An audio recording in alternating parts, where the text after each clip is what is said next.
The cat who knew too much.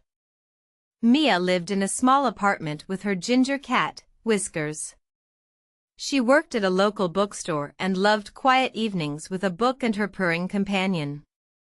Whiskers was no ordinary cat, he noticed everything. He knew which neighbors argued at night, when the mailman always came, and even where Mrs. Henderson hid her spare key. One rainy Tuesday, something unusual happened. Mia returned from work to find Whiskers pacing nervously by the window. His tail twitched as he stared at the apartment building across the street. Mia tried to calm him with treats, but he refused to eat. This continued for 3 days. On Thursday evening, Mia noticed 2 men carrying large boxes into the building opposite hers. They worked late into the night. Whiskers watched them constantly, his ears flat against his head. When Mia took him for his vet appointment on Friday, he hissed at a man in a blue jacket waiting outside their building. The man quickly walked away. "That's strange," Mia told her friend Sarah that weekend. "Whiskers never hisses at people." "Maybe he smells other cats," Sarah suggested, but Mia felt uneasy. The following Monday, Mia came home early because the bookstore closed for repairs. As she approached her building, she saw the same man in the blue jacket talking to another man near the entrance. They stopped talking when they noticed her. Whiskers, who had been sleeping on the windowsill, suddenly stood up and knocked over a flower pot. The crashing sound made both men look up. That night, Mia couldn't sleep. At 2 a.m., she heard faint noises from the apartment above hers, which had been empty for months. Whiskers sat by the door, growling softly. Mia decided to investigate. She opened her door slightly and saw flashlight beams moving in the hallway above. The next morning, she told the building manager, Mr. Gable. "Probably just new tenants moving in," he said, but he promised to check. That afternoon, Mia found Whiskers playing with a small, shiny object near the radiator. It was a USB drive. "Where did you get this?" she asked. Whiskers meowed and led her to a loose floorboard near the balcony door. Mia realized he must have found it there. Curious, she plugged the drive into her computer. It contained photos of jewelry and documents with numbers and dates. One document had the address of her building and the words "Operation Clean" repeated several times. Mia felt her hands grow cold. She remembered seeing the man in the blue jacket talking to Mr. Gable last week. What if the building manager was involved?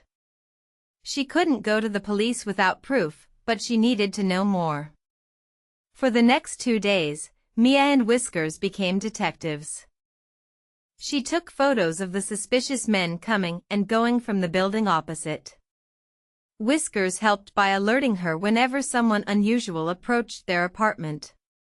His keen senses proved invaluable. He could hear footsteps that Mia couldn't detect.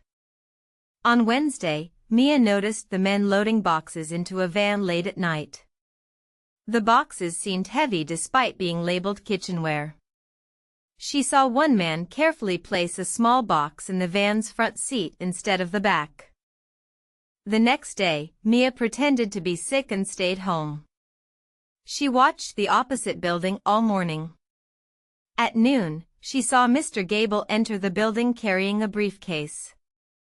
Whiskers, who had been sleeping, suddenly jumped up and ran to the door. He scratched at it insistently.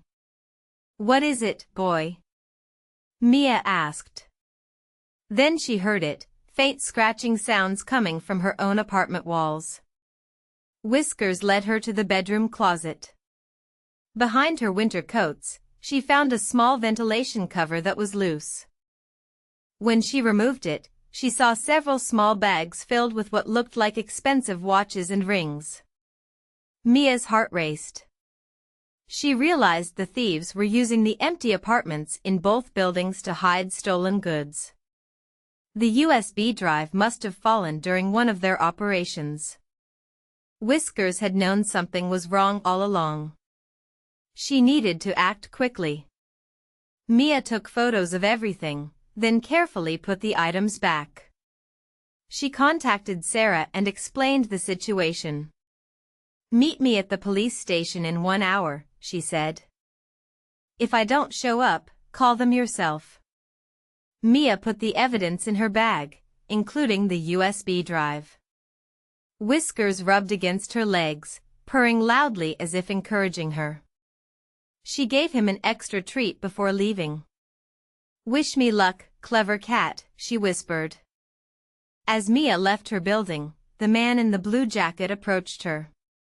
"Nice day for a walk," he said, blocking her path. "Can I help you with anything?" Just then, Whiskers appeared from behind a bush. He must have slipped out when she opened the door. The cat leaped onto a trash can, knocking it over with a loud crash. The distraction gave Mia enough time to duck around the man and start running. She heard shouting behind her but didn't look back. 2 blocks away, she found Sarah waiting in her car. They drove straight to the police station. The police took Mia's evidence seriously. That evening, they arrested Mr. Gable and 3 other men. The thieves had been using empty apartments in several buildings to store stolen goods before moving them out of the city. The USB drive contained their inventory and plans. A police officer told Mia, "Your cat really did know too much." The thieves noticed him watching them from the window. They were planning to break into your apartment to search for the missing USB drive. Mia shivered at the thought. She hugged Whiskers tightly when she returned home. "You're not just a pretty face, are you?" she said, scratching his favorite spot behind the ears. The local newspaper wrote about the clever cat who helped solve a crime ring. Whiskers became somewhat famous in the neighborhood. People would stop Mia on the street to pet him and tell her how brave he was. Mia started feeling safer in her apartment, but she noticed Whiskers still occasionally stared out the window, his tail twitching slightly. One evening, she joined him and saw a new family moving into the building across the street. A young couple with a baby was carrying boxes inside. "See, Whiskers? Everything's fine now," Mia said, picking him up. But as she turned away from the window, Whiskers kept watching. His eyes followed the moving van as it drove away, and he noticed something the humans had missed. A small, shiny object had fallen from the truck and lay glittering in the street. His whiskers twitched, but this time, he decided some secrets were better left undiscovered. He jumped off the windowsill and curled up on his favorite cushion, closing his eyes with a contented purr. Some mysteries could wait for another day.